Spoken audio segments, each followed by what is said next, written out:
K92 news Kashmir bureau chief Abdurrazzaq Ogahi की report. Gauspur बसंत लाल के घर में 80 लाख से ज़ायद मालियत की डकैती के मुलज़िमान गिरफ्तार न होने पर एहतजाज, पुलिस के खिलाफ शदीद नारेबाजी।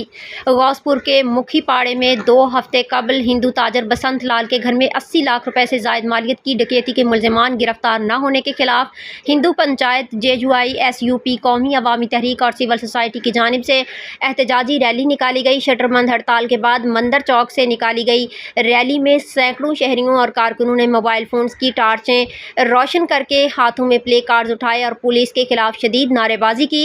मुजाहिरीन ने गौसपुर में अमन अमान बहाल करो, चोरी और डकैतियां बंद करो, बसंत लाल के घर डकैती करने वाले मुलजिमान को गिरफ्तार करो और हिंदू बरादरी को तहफ़्फ़ुज़ दो के नारे लगाए। रैली की क़यादत चौधरी रमेश लाल, सनाउल्लाह ओगाही, सफ़ीउल अशारी, अब्दुर्रज़ाक ओगाही और कुदरतुल्लाह बाजगानी ने की। इस मौका पर रहनुमाओं ने मीडिया से गुफ्तगू करते हुए कहा कि हिंदू बरादरी की बेटियां हमारी इज्जत और वक़ार हैं, इनकी बेहुरमती हरगिज़ बर्दाश्त नहीं की जाएगी। उन्होंने SSP कश्मीर से मुतालबा किया कि डकैती में मुलविस मुलज़िमान को फौरी गिरफ्तार करके मुतासरा ख़ानदान को इंसाफ फराहम किया जाए।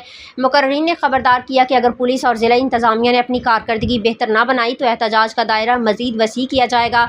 उन्होंने कहा कि शहर के अमन, इज़्ज़त और वक़ार के तहफ़्फ़ुज़ के लिए जिद्दोजहद जारी रखी जाए।